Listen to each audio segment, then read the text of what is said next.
حضور صلی اللہ علیہ وآلہ وسلم کی بہت پیاری دعا ہے، اے اللہ آپ بہت زیادہ معاف فرمانے والے ہیں اور معاف کرنے والے کو بہت پسند کرتے ہیں، لہٰذا ہمیں بھی معاف فرما دو۔ برداشت بہت حد تک کم ہوتی جا رہی ہے ہمارے اس معاشرے میں، اور جو عفو درگزر کا ایک سلسلہ ہے بہت حد تک کم ہوتا جا رہا ہے، اور جس کے نتیجے میں بدلہ لینے کی خواہش پیدا ہوتی ہے۔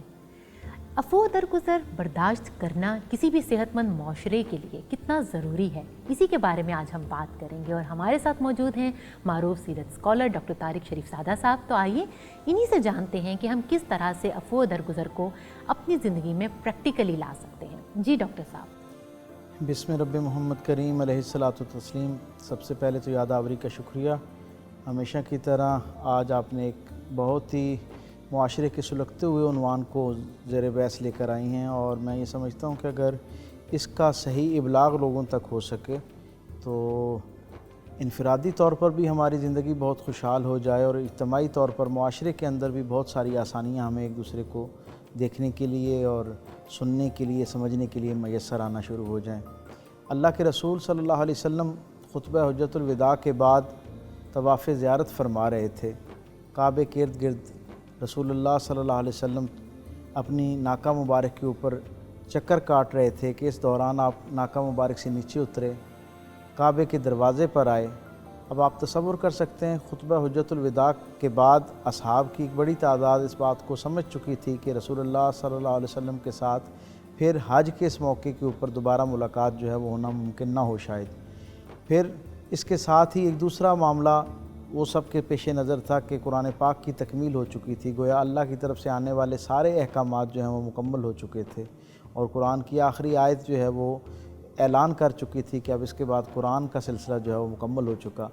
رسول اللہ صلی اللہ علیہ وسلم کی ایک ایک حرکت و سکنت کے اوپر جو ہے اصحاب کی بڑی گہری نظر تھی، وہ ایک ایک حضور کی نشست برخاست سے رہنمائی لے رہے تھے کہ اچانک حضور ناکہ مبارک سے نیچے تشریف لائے، خانہ کعبہ کا جو دروازہ تھا اس کے پاس آ کے کھڑے ہوئے، اس کی چوکھٹ کو ہاتھ لگایا اور اپنے اصحاب کو آواز دے کر کہا کہ میرے قریب آ جاؤ، میرے قریب آ جاؤ۔ جب لوگ قریب آنا شروع ہوئے تو اللہ کے رسول صلی اللہ علیہ وسلم نے وحی میں دھلی ہوئی زبان کے ساتھ ایک حدیث قدسی ارشاد کی۔ آپ فرماتے ہیں حدیث قدسی اس حدیث کو کہتے ہیں جو زبان رسول اللہ صلی اللہ علیہ وسلم سے لوگوں تک پہنچ رہی ہوتی ہے، لیکن وہ کلام اللہ کا ہوا کرتا ہے، گفتگو اللہ کی ہوا کرتی ہے، بیانیہ اللہ کا ہوا کرتا ہے۔ رسول اللہ صلی اللہ علیہ وسلم نے فرمایا، اے میرے بندے، جب تجھے میرے بندے پر غصہ آئے اور تو اس کے ناپسندیدہ بات پر غصے کو میری رضا کے لیے درگزر کر دے تو میں تجھ پر 3 انعام کروں گا۔ پہلا انعام یہ، جو شخص خالص اللہ کی رضا کے لیے غصے کو درگزر کرے گا، کسی اور بندے کی ناپسندیدہ بات کو معاف کرے گا، اللہ اس کے پچھلے سارے گناہ معاف کر دے گا۔ سبحان اللہ۔ فرمایا دوسری بات، جو میرے بندے کے غصے سے درگزر کرے گا صرف میری رضا کے لیے، میں اس کی دعائیں قبول کروں گا۔ اور تیسری بات، اگر کوئی شخص میرے بندے کے غصے کو صرف میری وجہ سے معاف کرے گا، میری رضا کے حصول کی نیت اور ارادے کے ساتھ معاف کرے گا، تو میں رب اس شخص کو جو یہ عمل کرے گا اسے اس وقت عافیت عطا کروں گا، زندگی کے ہر اس لمحے میں عافیت اور آسانی عطا کروں گا جس وقت عام لوگوں کے لیے ہلاکت ہوگی۔ تو آپ اس سے اندازہ لگائیے کہ ایک عمل ہے ناپسندیدہ بات پر آنے والے غصے پہ معاف کرنا، اس ایک عمل کے عوض اللہ کی طرف سے 3 بشارتیں ایک بندے کے لیے ہیں۔ ہمیں اس سے اندازہ ہونا چاہیے جتنا کوئی چیز اہم ہوا کرتی ہے، جتنا کوئی کام بڑا ہوا کرتا ہے، اتنا اس کا اجر بڑا ہوا کرتا ہے۔ اب آپ تصور کریں کہ اس ایک کام کے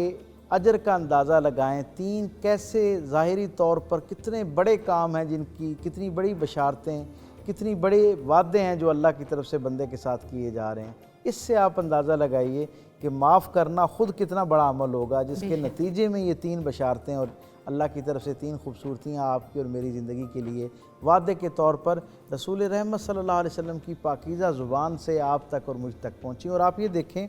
کہ یہ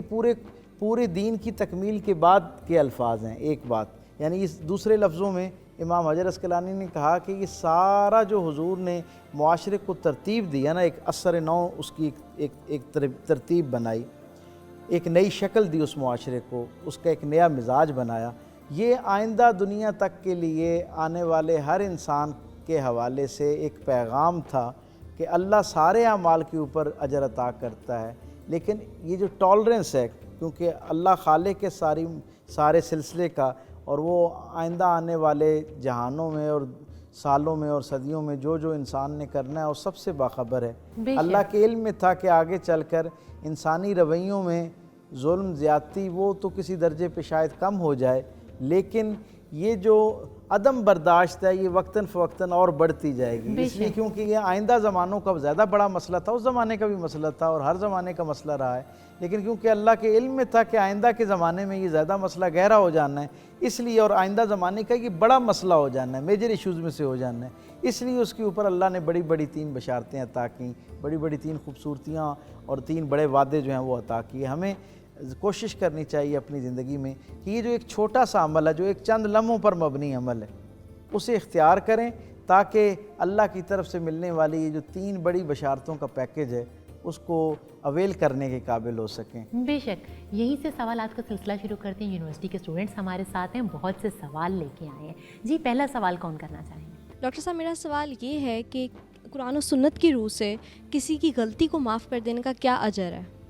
غصہ ہمیشہ کب آیا کرتا ہے؟ ہمیشہ اس وقت آیا کرتا ہے جس وقت ہماری فہم کے مطابق سامنے والے کی بات نامناسب ہے،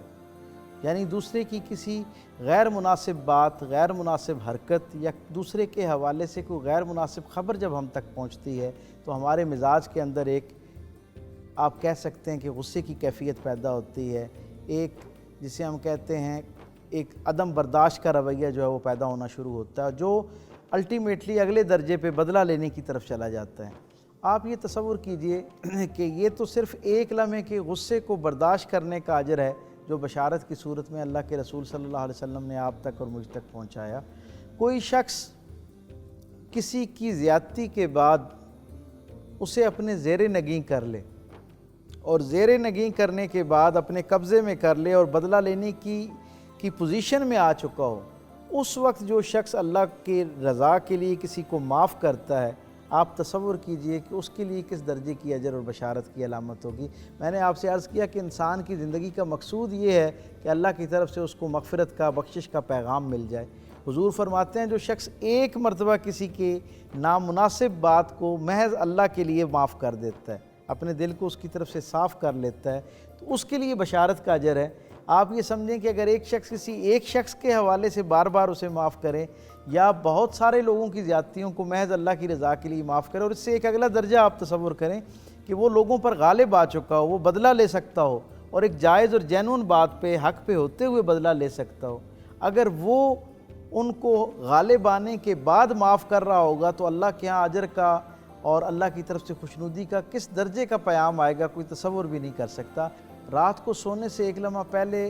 بڑی دیانتداری کے ساتھ تجزیہ کرنا چاہیے کہ پورے دن کے اندر کہاں کہاں مجھ سے میرے مزاج کے مطابق ٹریٹ کیا گیا، میرے مزاج کے مطابق سلوک ہوا، کہاں کہاں میری توقع سے ہٹ کے مجھے رسپانس آیا، رد عمل آیا۔ آپ نوجوانوں سے مخاطب ہیں اور نوجوانوں کا ہی ایک مسئلہ ہے، وہ یہ ہے کہ ان کو پتہ ہے کہ غصہ پی لینا چاہیے، درگزر کرنا چاہیے،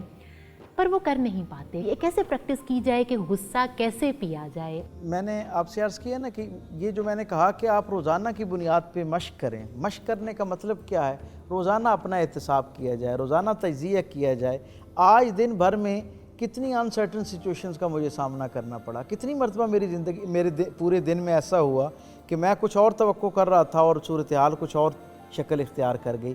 سب سے پہلے اس کا تجزیہ کرنا ہے اور پھر اگلے لمحے میں یہ سوچنا ہے، ہر ایک سچویشن کو الگ الگ انفرادی حیثیت میں سوچتے ہوئے کہ اس سچویشن میں جو میرا ریئیکشن تھا، میرا رد عمل تھا، عمل تو ہو رہا تھا، اس کے رد عمل میں جو میں نے کیا، کیا وہ آخری سلوشن تھا؟ کیا اسے اس سے زیادہ بہتر طریقے سے رسپونڈ نہیں کیا جا سکتا تھا؟ اگر کیا جا سکتا تھا تو میں نے کیوں نہیں کیا؟ اب جو کیوں نہیں کیا وہ تو کیونکہ ماضی سے متعلق ہے، اس پہ تو سوائے پچھتایا جا سکتا ہے، لیکن نہیں، پچھتانے سے ایک درجہ زیادہ اعلیٰ رویہ یہ ہے کہ اس سے سبق سیکھا جائے، اپنے آپ کو سبق سکھایا جائے، ایک تنبیہ کی جائے، اپنے آپ کے ساتھ وعدہ کیا جائے اور اس اجر کو اپنے ذہن میں لایا جائے کہ اس چھوٹی سی بات سے میرا رب کس درجے پہ خوش ہوتا ہے۔ یقین مانے کچھ دنوں کے بعد آپ کو اپنی زندگی پہ خود پیار آنا شروع ہو جائے گا، آپ کو اپنی زندگی خود خوبصورت اور اچھی نظر آنا شروع ہو جائے گی۔ اویس بھی کسی کشمکش کا شکار لگ رہے ہیں، تو انہی سے پوچھتے ہیں کہ وہ کیا پوچھنا چاہ رہے ہیں۔ سر میرا آپ سے یہ سوال ہے کہ اگر آج ہمارے ساتھ کوئی دھوکہ کر جائے اور اس انسان کے ظرف میں یہی شامل ہو کہ اس نے ہر انسان کو دھوکہ ہی دینا ہے، تو ایسے انسان کے ساتھ ہمیں کیا کرنا چاہیے؟ اسے معاف کر دینا چاہیے کہ اسے ایک دفعہ سزا دلوانی چاہیے تاکہ وہ دوبارہ کسی سے کے ساتھ دھوکہ نہ کر سکے؟ جناب علی کرم اللہ وجہ الکریم فرماتے ہیں کہ اپنے ساتھ معاملات کرنے والے جتنے احباب ہیں انہیں ان کی غلطی پر اتنی مرتبہ معاف کرو جتنی مرتبہ تم اللہ سے توقع کرتے ہو کہ وہ تمہیں تمہاری غلطیوں پر معاف کرے۔ اب آپ اس سے تصور کیجئے کہ کس درجے کی معافی کا رویہ ایک مستقل اپنے مزاج کا حصہ بنانا ہے۔ باقی جہاں تک بات رہی وہ جو دھوکہ دینے والی، حضرت عمر فاروق اپنے گھر کے اندر تشریف لائے تو انہوں نے دیکھا کہ ان کا ایک غلام حالت سجدہ میں گریہ کر رہا ہے اور اللہ کے ساتھ راز و نیاز میں ہے اور بڑی والہانہ اور یقین اور جذبے کے ساتھ دعائیں مانگ رہے ہیں۔ آپ کو یہ عمل بہت اچھا لگا، دل میں خیال آیا کہ میں اس کو کیسے خوش کروں، اس کے اس عمل پہ کیا اجر دوں۔ تو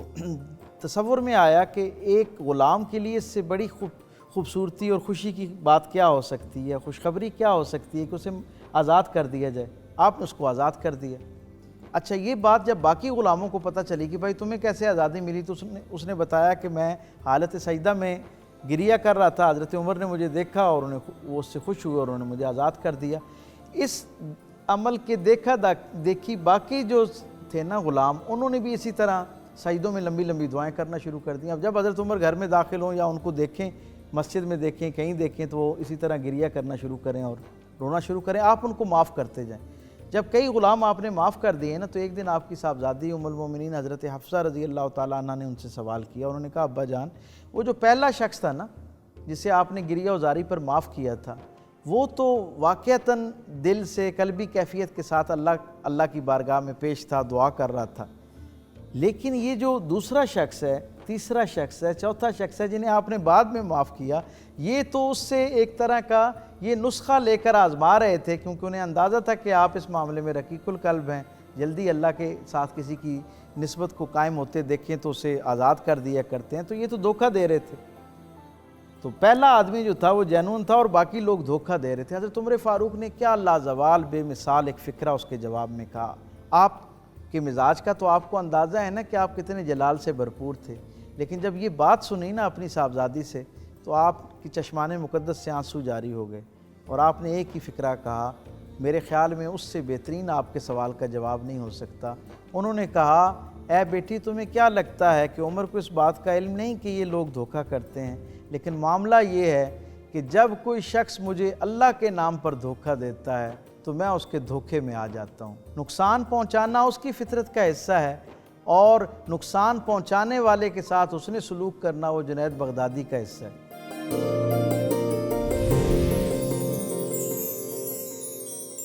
جب کوئی شخص اللہ کو بیچ میں ڈال لیتا ہے تو پھر اس کے لیے بہت ساری رعایتوں کی گنجائش ہو جایا کرتی ہے، پھر اس کو عام رویوں کی جو ایک پرکھ ہے اور معیار ہے اس پہ رکھ کے اس کے ساتھ معاملہ اور سلوک نہیں کیا جاتا۔ جب اللہ بیچ میں آ جاتا ہے تو پھر بہت سارا درگزر کرنے کا معاملہ جو ہے اسے اختیار کرنا پڑتا ہے۔ میں یہ سمجھتا ہوں کہ ہمیں بھی اپنی زندگیوں میں اسی طرح کی ہی رویوں کو جو ہے وہ مضبوط کرنا چاہیے، انہی رویوں سے روشنی لے کر اپنی عادات اور بنانی چاہیے جو آگے چل کے یقیناً ہمارا مزاج جو ہے اسے مرتب کرتے ہیں۔ بے شک۔ اکثر میں دیکھتی ہوں سوشل میڈیا پہ جتنے نوجوان ہیں انہوں نے اپنی کوٹیشنز جو لائیو کوٹیشنز ہوتی ہیں، فارورڈڈ میسیجز، انہوں نے اپنے اسٹیٹس پہ لگائے ہوتے ہیں کہ معاف کر دو، بس اس انسان کو بھولو مت جس نے ایسا کیا ہے۔ اس کے بارے میں اسلام کیا کہتا ہے؟ آپ کی کیا رائے ہے؟ معاف کرو پر بھولو نہ کہ اس نے کیا کیا ہے، اور یاد رکھو اس کو، اس جگہ پہ رکھو کہ ہاں اس نے تو ایسا کیا تھا۔ صاحبان عقل تو یہ کہتے ہیں کہ جب کسی کو معاف کر دو تو اس خاص بات پہ تو دل آپ اس سے صاف کر لو، لیکن آئندہ اس سے آپ محتاط ہو جاؤ، آئندہ اس کے لیے جو ہے آپ کا دل جو ہے وہ اس طرح پسیجے نہیں، اس طرح بھروسہ اس کے لیے دل میں قائم نہ رکھو۔ اور اس کے اوپر عموماً دلالت میں یہ حدیث بھی بیان کی جاتی ہے کہ مومن ایک سوراخ سے 2 مرتبہ نہیں ڈسا جاتا، یعنی ایک شخص سے 2 مرتبہ دھوکہ کھانا جو ہے وہ مومن کی شان کے خلاف ہے۔ حضرت بایزید بسطامی علیہ رحمہ فرماتے ہیں کہ اپنے ساتھ زیادتی کرنے والے کو اس درجے پہ معاف کرو کہ تمہارا رویہ دیکھ کے وہ اس مخمصے میں پڑ جائے کہ میں نے جو ان کے ساتھ برا کیا وہ صرف میرے ارادے تک رہا یا میں نے واقعتاً ان کے ساتھ برا کر دیا۔ حضرت جنید بغدادی کشتی کے اندر سفر فرما رہے ہیں اور کیا دیکھتے ہیں کہ ساتھ پانی کے اندر ایک بچھو جو ہے وہ ہچکولے کھا رہا ہے، زندگی کی سانسیں جو ہیں وہ ٹوٹتی ہوئی نظر آتی ہیں۔ آپ اسے اٹھاتے ہیں اور اٹھا کے اپنے ہاتھ کی پشت کے اوپر رکھ لیتے ہیں۔ چھوٹا سا جانور ہے، پشت پہ رکھتے ہیں اور اسے سہلاتے ہیں تاکہ اس کا سانس بحال ہو جائے۔ جب اس کا سانس بحال ہو جاتا ہے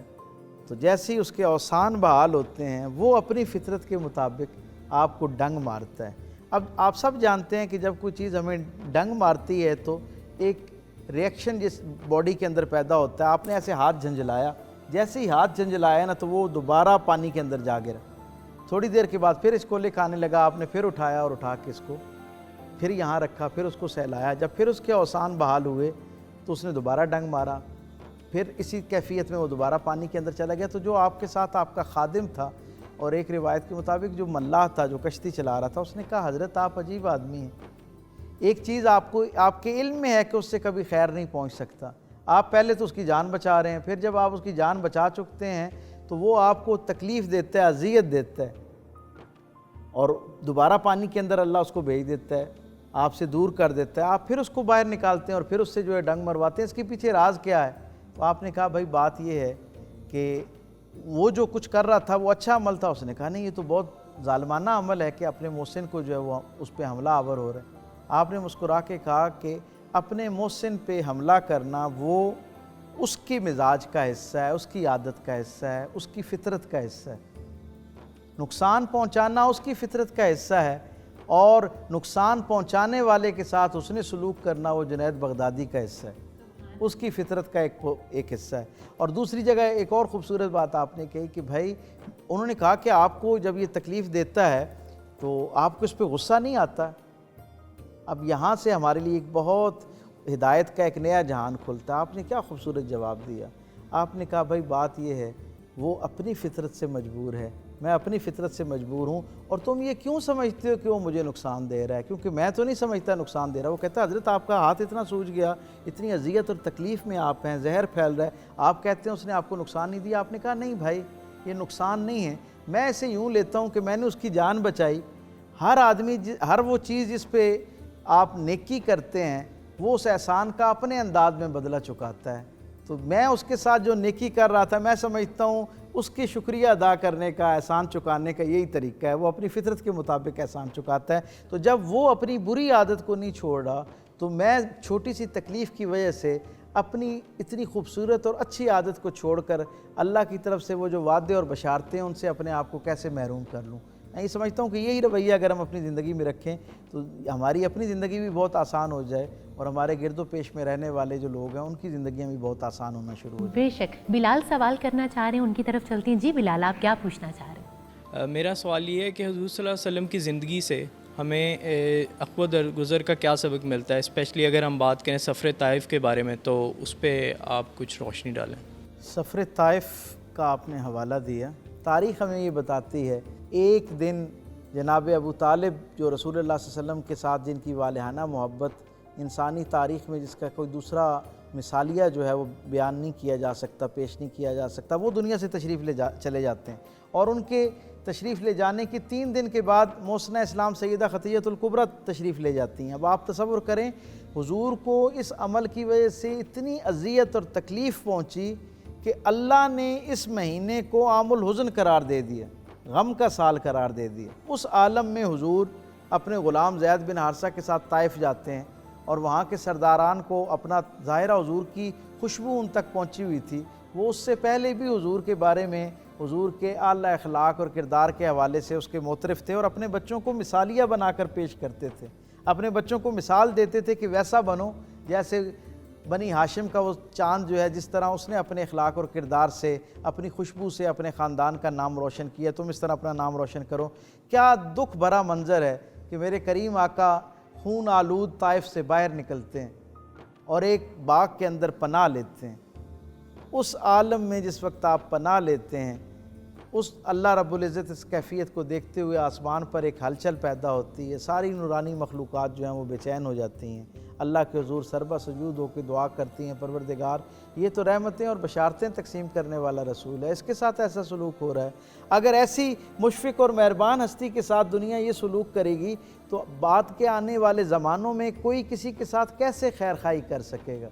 اللہ اکبر۔ جب یہ بات اللہ تک پہنچتی ہے نا، میرا کریم رب اسی وقت جبرائیل کو بھیجتا ہے، اور جبرائیل آ کے سلام کے بعد عرض کرتے ہیں، اے اللہ کے محبوب، اللہ کی طرف سے یہ آپ کی خواہش جاننے کے لیے مجھے بھیجا گیا ہے کہ اگر آپ کہیں تو جو تکلیف آپ تک پہنچی ہے ہم ان دونوں پہاڑوں کو آپس میں ملا دیں اور اس وادی کو، طائف کی وادی کو، یہاں کے رہنے والوں کو ہمیشہ کے لیے نشان عبرت بنا دیں۔ اتنا خون آلود کر دیا جاتا ہے کہ جو حضور کے پاؤں مبارک کے اندر نالین ہے وہ اتنی خون آلود ہے کہ اس میں حضور کا پاؤں جو ہے وہ بار بار پھسلتا ہے اور اپنی جگہ سے ہلتا ہے، حضور بار بار بیٹھتے ہیں، پھر اٹھایا جاتا ہے، پھر پتھر مارے جاتے ہیں۔ اب اس منظر کے اندر اس کیفیت میں سوال کیا جا رہا ہے، اگر آپ کہیں تو ان دونوں پہاڑوں کو ملا کر ان کی زندگی کو ہمیشہ کے لیے ختم کر دیا جائے۔ میرے کریم آقا کہتے ہیں کہ ان کا ظلم، ان کی زیادتی اپنی جگہ پر، لیکن میں تو رحمتیں اور بشارتیں تقسیم کرنے کے لیے آیا ہوں۔ مجھے نظر آتا ہے کہ آئندہ آنے والے جہانوں میں، آئندہ آنے والی ان کی نسلوں میں ایسے لوگ پیدا ہوں گے جو نہ صرف اس دین کو آگے پہنچائیں گے، نہ صرف یہ کہ میری بات کو آگے پہنچائیں گے، بلکہ دوسرے لفظوں میں میرے رویوں کو بھی لوگوں تک پہنچائیں گے۔ یہ جو آج میں ان سے خیر خواہی کر رہا ہوں، چند سالوں بعد ایک ایسا زمانہ آئے گا جب یہاں کے رہنے والے یہی خوبصورتیاں اور یہی جذبے جو ہیں وہ اپنے ساتھ انٹریکٹ کرنے والے لوگوں کو منتقل کریں گے۔ تو میں اس اپرچونٹی کو انہیں سزا دلوا کے ضائع نہیں کرنا چاہتا، اور پھر تاریخ نے دیکھا کہ وہی طائف کی وادی ہے، وہاں سے پھر ایسا اس دین پر جان نثار کرنے والا شخص پیدا ہوا۔ ایسی عظیم الشان شخصیت کا احوال ہمیں ملتا ہے جنہوں نے اپنا تن من دھن سب کچھ اللہ اور اللہ کے رسول کی خوشنودی کے لیے قربان کر دیا۔ وہ خوشنودی قربان کرنے والی ایک جو بہت بڑی تعداد اصحاب کی، وہ کبھی بھی اس دنیا میں نہ ہوتی، بلکہ بڑی دیانتداری کے ساتھ مجھے یہ کہنے دیجئے کہ اگر حضور کے مزاج کے اندر یہ عفو درگزر کا رویہ نہ ہوتا تو یہ دین کی نعمت جو آپ تک اور مجھ تک پہنچی ہے، اور یہ جو دنیا جہان کو ایک امن کا ایک لافانی پیغام ملا ہے، شاید یہ صورت میں اتنی آسانی سے اتنے زیادہ لوگوں تک نہ پہنچتا، نہ اتنے زیادہ لوگوں کے دلوں پر دستک دے پاتی یہ ہدایت جو اللہ کا مقصود ہے، جو اللہ کی خوشنودی ہے، جو اللہ کا رضا ہے۔ بے شک میرا کوشچن یہ ہے کہ ہمیں ہر بات کو برداشت کرنا چاہیے، ایون کہ ظلم کو بھی برداشت کرنا چاہیے، اور اگر ہم لوگ ظلم کو برداشت کریں گے تو کیا ظلم جو ہے وہ بڑھتا نہیں جائے گا؟ در حقیقت ہمیں یہ سمجھنا چاہیے کہ برداشت کرنے کی دو منزلیں ہیں۔ پہلا درجہ یہ ہے کہ جب مجھ تک زیادتی پہنچے تو میں اپنے دل کو میلا نہ ہونے دوں اس بندے کے حوالے سے، اور دوسرا معاملہ یہ ہے کہ میں نے اس کی طرف سے ظلم مجھ تک پہنچا اور میں نے معاف کر کے اس معاملے کو یہاں اس رشتے کو منقطع نہیں کر دینا اس کی بنیاد پہ۔ اللہ کا مقصود یہ ہے، رسول اللہ صلی اللہ علیہ وسلم کی پوری زندگی سے ہم تک یہ روشنی پہنچتی ہے کہ ظلم کرنے والے کو ظلم کرنے کے بعد صرف معاف کر کے آزاد نہیں چھوڑ دینا ہے۔ میرے کریم آقا صلی اللہ علیہ وسلم نے فرمایا اپنے بھائی کی ہر حالت میں مدد کرو، وہ مظلوم ہے تب بھی اس کی مدد کرو، ظالم ہے تب بھی مدد کرو۔ تو اصحاب نے پوچھا یا رسول اللہ مظلوم کی مدد تو سمجھ آتی ہے، ظالم کی مدد کیسے کی جائے؟ تو آپ صلی اللہ علیہ وسلم نے مسکراتے ہوئے فرمایا کہ ظالم کے ساتھ تمہارا حسن سلوک اتنا بڑھ جانا چاہیے کہ وہ جو دشمن ہے وہ تمہارا دوست ہو جائے، اور دوست ہونے کے بعد وہ تمہاری رویے سے، تمہاری نصیحت کو اس درجے کا تمہارا دوست ہو جائے کہ وہ تمہاری نصیحت قبول کرتے وقت آر محسوس نہ کرے۔ جب کوئی دوسرے لفظ زیادتی کرنے والا، جس کے لیے میں عام سمجھنے سمجھانے کے لیے ظالم کا لفظ استعمال کر رہا ہوں، وہ جو زیادتی اور ظلم کرنے والا شخص ہے، اس کے معاملے میں صرف درگزر کر کے اسے دوبارہ بے راہ رو چھوڑ نہیں دینا، آزاد چھوڑ نہیں دینا ہے، بلکہ آپ نے تصور کر لینا ہے کہ یہ ایک رویوں کی بیماری کا شکار شخص ہے، اور اللہ نے آپ کے پاس ایک پختہ خیر کی عادت پر مبنی اس کا علاج رکھا ہوا ہے۔ آپ نے خیر خواہی کے جذبے کے ساتھ، ایک نافع الناس ہونے کے جذبے کے ساتھ، انسانوں کی زندگی میں اپنی طرف سے ایک آسانیاں پیدا کرنے کے جذبے کے ساتھ آپ نے کیا کرنا ہے؟ وہ جیسے میں نے حضرت جنید بغدادی کی مثال دی کہ اگر وہ اپنی فطرت سے ہٹ نہیں رہا تو آپ نے اس کی پوری فطرت کی وجہ سے اس سے لا تعلق نہیں ہو جانا، کیونکہ دین ہمیں لا تعلق ہونے کا نہیں پیغام دیتا، دین ہمیں یہ کہتا ہے کہ یہ آپ کی ذمہ داری ہے، اگر آپ کے گرد و نواح میں کوئی شخص کسی خیر سے دور ہے تو اسے خیر کے قریب کرنا آپ کے لیے اس وقت کی ساری عبادتوں میں سب سے افضل عمل، اس لیے اسے اللہ کی طرف سے سب سے بہترین عبادت سمجھتے ہوئے اس کے ساتھ نہ صرف عفو درگزر کیونکہ عفو درگزر نہیں کریں گے، معاف نہیں کریں گے تو اس کے لیے خیر خواہی سوچ نہیں سکیں گے، خیر خواہی سوچ نہیں سکیں گے تو اس کی زندگی میں خیر خواہی اور خوبی داخل نہیں کر سکیں گے۔ اس لیے خیر خواہی معاف کرنا تو ایک بہت ابتدائی درجہ ہے خیر خواہی کا، اسے تو اختیار کرنا ہی کرنا ہے، لیکن حقیقی اور دائمی خیر خواہی یہ ہے کہ اس کے ساتھ آپ کا ایسا حسن سلوک ہو۔ ہر انسان کے اندر نا ایک آلہ لگا ہوا ہے جو اسے احساس دلا رہا ہوتا ہے کہ میں سامنے والے کے ساتھ کیا کر رہا ہوں اور رد عمل کے طور پر مجھ تک کیا بات پہنچ رہی ہے۔ جب مسلسل آپ کی طرف سے خیر پہنچنا شروع ہو جاتا ہے تو پھر ایک وقت ایسا آ جاتا ہے کہ اس طرف سے بھی خیر کی ٹھنڈی ہوا آپ تک آنا شروع ہو جاتی ہے، اور ایک وہ شخص جو عادتاً اپنے مزاج میں ہر ایک کے ساتھ اس طرح کی زیادتی کرنے کا عادی ہوا کرتا ہے، وہ آپ کی اس چھوٹی سی کوشش اور کاوش سے اسی طرح عفو درگزر کا ایک پیامبر بن جاتا ہے، ایمبیسڈر بن جاتا ہے، جیسے یہ عزت اور صلاحیت اللہ نے آپ کو عطا کر رکھی ہے۔ بے شک بہت شکریہ ڈاکٹر صاحب۔ اسی کے ساتھ ہی آج کے پروگرام کا وقت ختم ہوا چاہتا ہے۔ امید کرتی ہوں کہ ہم عفو درگزر کے ہر پہلو کو بہت اچھے سے سمجھ چکے ہیں اور یہ عہد کریں کہ اپنی زندگی میں اس کو عملی طور پہ شامل کریں گے۔ اپنی میزبان سہیرا ساجد کو دیجیے اجازت، انشاءاللہ ملاقات ہوگی جستجو کی ایک نئی نشست کے ساتھ، اور اپنا بہت سا خیال رکھیے، دیکھتے رہیے ڈسکور اسلام، اور ہمیں اپنی قیمتی رائے سے آگاہ کرنا مت بھولیے گا۔ اللہ نگہبان۔